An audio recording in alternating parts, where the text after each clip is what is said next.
नमस्कार, आपके साथ मैं हूं देवाशीष कुमार और आप इस वक्त देख रहे हैं DSD न्यूज़। देखिए, सुशांत सिंह मसले को लेकर के अब मामला जो है वो और नए नए दिन प्रतिदिन खुलासे होते जा रहे हैं। हालांकि कल ईडी ने रिया चक्रवर्ती को पूछताछ के लिए बुलाया था। 8 घंटे से अधिक समय तक उससे पूछताछ हुई है, लेकिन जो हमारे सोर्स बता रहे हैं कि उन्होंने बहुत सारे सवालों के जवाब जो है वो सही नहीं दिए हैं, या तो मुझे पता नहीं है ये कह करके उन्होंने ईडी को टाल दिया। सोर्स ये भी बता रहे हैं कि ईडी जो है फिर से रिया चक्रवर्ती से पूछताछ कर रही है, लेकिन इसी को लेकर के बिहार में भी राजनीति खूब गर्मा चुकी है। सिटी एसपी विनय तिवारी भी अब मुंबई से पटना लौट चुके हैं। इस पूरे मसले पर राजनीतिक समीकरण भी चेंज हो चुका है। हालांकि ये कहा जा रहा है कि नीतीश कुमार के दबाव के कारण ही सीबीआई जांच हुई है, लेकिन अभी का ताज़ा हालात और अभी के ताज़ा बयान जो है, गृह मंत्री जो है मुंबई के, उन्होंने कहा है और बहुत चौंकाने वाला बयान दिया है कि मुंबई में अभी तक सीबीआई को केस ट्रांसफर किया ही नहीं गया है। इस पूरे मसले पर इस वक्त हमारे साथ पटना के प्रमुख चिकित्सक और फेमस चिकित्सक, दंत चिकित्सक डॉक्टर आशुतोष त्रिवेदी हैं। तमाम पॉलिटिकल मुद्दों पर भी वो हमसे बातचीत करते रहते हैं, इस वक्त भी हमारे साथ हैं।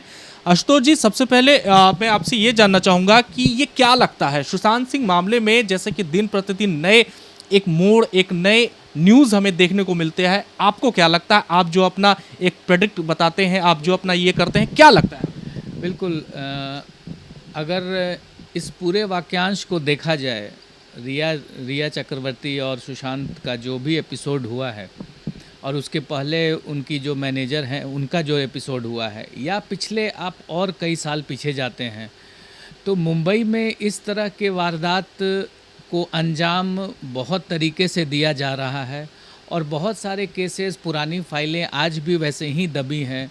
चाहे दिव्या भारती हत्याकांड हो, चाहे जिया खान का हत्याकांड हो, चाहे ये सुशांत सिंह राजपूत का हत्याकांड हो, वहाँ पर इस तरह के स्कैम बनाना, इस तरह के हत्या को एक आत्महत्या का रूप देना बहुत कॉमन बात है। और इसका सबसे आसान तरीका होता है कि लोगों की मानसिक स्थिति पर इस सिचुएशन को टाल दिया जाता है कि उनकी मानसिक स्थिति अच्छी नहीं थी, इसलिए इस तरह का जो स्टेप लेना पड़ा। अब सुशांत सिंह राजपूत जैसा कलाकार जो आज के दिन में सबसे टॉप में है, उभरता है, उसकी मानसिक स्थिति का अंदाज़ा आप ऐसे लगा सकते हैं कि जो फिल्म स्टार के लड़के जो आज सफल नहीं है, आत्महत्या उनको करनी चाहिए थी कि सुशांत को करनी चाहिए, जो एक उभता हुआ सितारा था और आज के दिन में उनकी फिल्में हाथों हाथ बिक रही थी। तो कहीं ना कहीं स्टार किड्स को ये बात समझ में आ रही थी कि उनका एक कंपटीटर आगे आ रहा है, सो उसको आगे नहीं बढ़ने दिया जाए। और पूरी माया नगरी, जो बॉम्बे की जो माया नगरी है, इसमें ये चीज़ आज से नहीं, शुरू से ही है कि ये पूरी फिल्म इंडस्ट्री पर कुछ लोगों का ऐसा दबदबा है कि वो जो चाहेंगे वही होगा। ये कह रहे हैं कि मुंबई में नेपोटिज्म है? बिल्कुल है, आज से नहीं, ये शुरू से ही है। पहले कम था, मीडिया नहीं थी तो ये सब बात सामने नहीं आती थी। जैसे जैसे मीडिया बढ़ती चली गई, और ये पूरी तरह से एक काल्पनिक दुनिया है। इसमें लोग किरदार बनाते हैं, लोग एक्ट करते हैं, टीवी के सामने कैसे बोलना है, जितने अवार्ड शोज़ होते हैं सब फैब्रिकेटेड होते हैं। फैब्रिकेशन का एक जीता जागता नमूना है मुंबई जो फिल्म वर्ल्ड है, और इसका कनेक्शन कहाँ कहाँ है ये सब लोगों को पता है। सर, एक और बात सामने ये आ रही है कि हालांकि ये पुलिस पर सवाल उठाना लाजमी नहीं है, मुंबई पुलिस पर हम सवाल नहीं उठा रहे हैं, लेकिन क्या लगता है कि सुशांत सिंह प्रकरण में और जिस तरह से दिशा सालियान के प्रकरण में क्या मुंबई के महाराष्ट्र सरकार की भी संलिप्तता है? क्या पॉलिटिकल कुछ संलिप्तता भी इसमें नज़र आ रही है क्या? देखिए, जो भी इस तरह का क्राइम होता है उसके पीछे या तो पैसा या पावर, ये दो चीज़ जब तक नहीं होगा तब तक ये क्राइम नहीं हो सकता है। क्योंकि इस क्राइम को करने के पीछे कहीं ना कहीं ये मानसिकता ज़रूर होती है कि मेरे पीछे कोई बैकिंग है, तभी इस तरह का स्टेप उठाया जा सकता है। हम आप ऐसा स्टेप नहीं उठा सकते हैं। अगर हमारा बैकिंग या हमारा जो भी कांटेक्ट अगर अंडरवर्ल्ड से हो, या हमारा कांटेक्ट किसी पॉलिटिकल पार्टी से हो, या हमारे पास बहुत पैसा हो, यही तीन चीज़ जो है मुंबई में सबसे ज़्यादा बोलता है। लोग को लगता है कि मेरे पास पैसा है तो मेरे पास पावर है, और पावर है तो हम सब कुछ कर सकते हैं। तो कहीं ना कहीं सुशांत सिंह केस के फैब्रिकेशन में कुछ न कुछ ऐसी बातें हो गई जो इस केस को इतना खुलासा कर दिया। नहीं तो वो लोग मान के चले थे कि पैसे और पावर के बल पर हम इस केस को रफा दफा कर देंगे, जैसे दिशा सन्याल का हुआ था। लेकिन बिहार की जनता, बिहार के लोग जो इमोशनल होते हैं, उनके तरफ से अपने कलाकार को, अपने यहाँ के एक बेटा को इस तरह की हालत हुई, तो इस पे पूरा बिहार गरमाया हुआ है। और हमारे बिहार के जितने लोग जो पूरी दुनिया में फैले हुए हैं, इसको उन लोगों ने लिया कि एक हमारे बिहार के एक लड़के की हत्या हुई है, जो उभर रहा था, जो आज के दिन में सबसे टॉप पर जाने वाला था, उसको इस तरह से हत्या करके उसको उस लाइन से हटा देना, तो शायद बिहार के लोग ये बर्दाश्त नहीं करेंगे। हमारे माननीय मुख्यमंत्री जी ने सीबीआई के लिए इस केस को रिकमेंड किया। हमारे डीजीपी पुलिस जो गुप्तेश्वर पांडे जी हैं, जिनकी मेहनत आज ये रंग लाई है, तो कहीं ना कहीं हम लोग सब लोग सुशांत को अपने से जोड़ के देख रहे हैं। और हम चाहेंगे कि हमारा जो लड़का है, हमारा जो यहाँ का एक बिहार का जो एक छवि था, उसको नुकसान पहुंचाया जा रहा है। यहाँ के कलाकारों को बॉम्बे में आगे बढ़ने नहीं दिया जा रहा है। और इस तरह का वाक्यांश जो सुशांत के साथ हो रहा है, कहीं ना कहीं अन्य कलाकार भी इस बात को लेकर डरे हुए हैं कि बॉम्बे में एक तो स्ट्रगल इतना मुश्किल से है वहाँ पर सस्टेन करना, और जो हमारा एक कलाकार अगर सस्टेन कर रहा है तो उसको इस तरह से रोकना ये जायज़ नहीं है। एक बहुत महत्वपूर्ण सवाल मैं आपसे ये जानना चाहता हूँ, और बहुत दर्शक भी ये जानना चाहते हैं कि जिस तरह से प्रतिदिन ये सुसाइड की खबरें आ रही हैं मुंबई से, पहले समीर शर्मा जो कि बहुत सारे टीवी सीरियलों में उन्होंने काम किया, उसके बाद फिर कल एक भोजपुरी एक्ट्रेस, उन्होंने भी आत्महत्या कर ली। सुशांत सिंह प्रकरण में भी जांच चल रही, हालांकि अभी तक इसको आत्महत्या ही देखा जा रहा है, लेकिन अभी जांच चल रही है, वो जांच का विषय है। मुझे ये बताइए कि आखिर मुंबई में इस वक्त ऐसा क्यों हो रहा है, किस लिए हो रहा है? क्या कोरोना भी इसका वजह है क्या?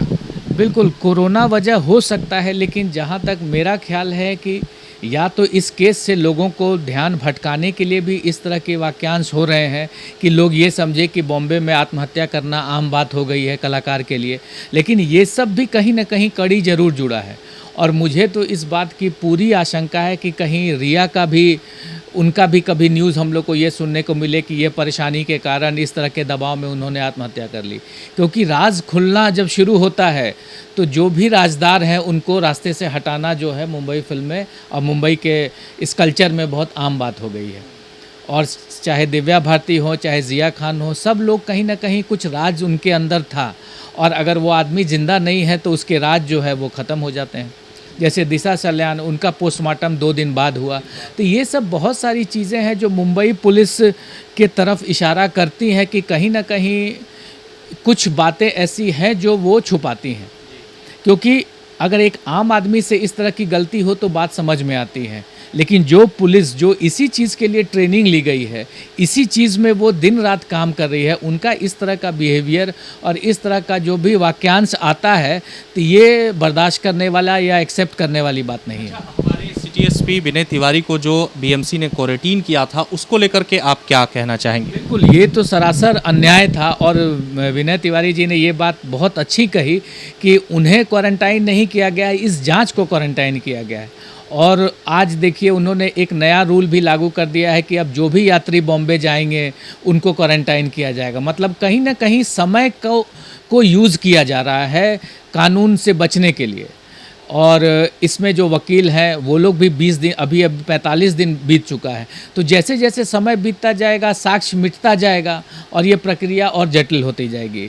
तो कहीं ना कहीं सीबीआई को जांच से रोकने के लिए ये 14 दिन का जो क्वारंटाइन को भी ढाल बनाया जा रहा है।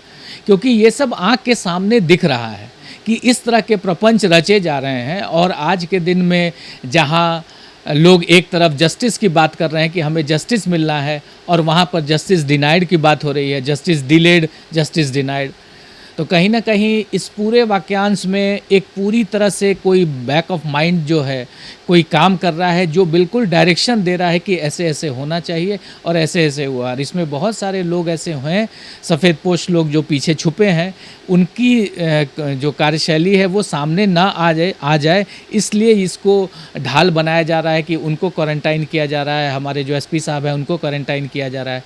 अब आप ही सोचिए कि एक सरकार दूसरे सरकारी आदमी को अगर इस तरह से ट्रीट करता है तो आम जनता को वो लोग क्या समझते होंगे, एक चुटकी और एक धूल के समान। और यही स्वभाव पुलिस का हो चाहे पैसों वाले का हो इतना बढ़ गया है मुंबई में कि उन्हें लगता है कि पैसे और पावर के प्रभाव में हम सब कुछ कर सकते हैं, और यही उनका जो दंभ है वो इस तरह के क्राइम कराने की तरफ प्रेषित करता है। बहुत बहुत शुक्रिया डॉक्टर साहब हमसे बात की। तो इस वक्त आप डॉक्टर आशुतोष त्रिवेदी को सुन रहे थे। उन्होंने साफ तौर पर कहा है कि सुशांत प्रकरण में जो भी सच्चाई है उसका दूध का दूध और पानी का पानी होना ही चाहिए, क्योंकि इस पूरे मसले पर होने पर जो मुंबई की असली छवि है वो लोगों के सामने आनी चाहिए। अपने सहयोगी राजेश कुमार के साथ मैं देवाशीष कुमार, DSD न्यूज़ पटना। जब देश की सुरक्षा की बात हो तब कुछ किरदार अहम भूमिका निभाते हैं। बेजोड़ शटर्स और शटर लॉक्स, मजबूती की मिसाल कायम करने वाले स्टील पाइप्स, सर्वश्रेष्ठ गुणवत्ता से भरपूर शटर लैथ और अटूट इंटरनल लॉक्स। आइए इन्हें मिलाकर निर्माण करते हैं एक उज्जवल भारत का, क्योंकि बात भारत की मजबूत भविष्य की है।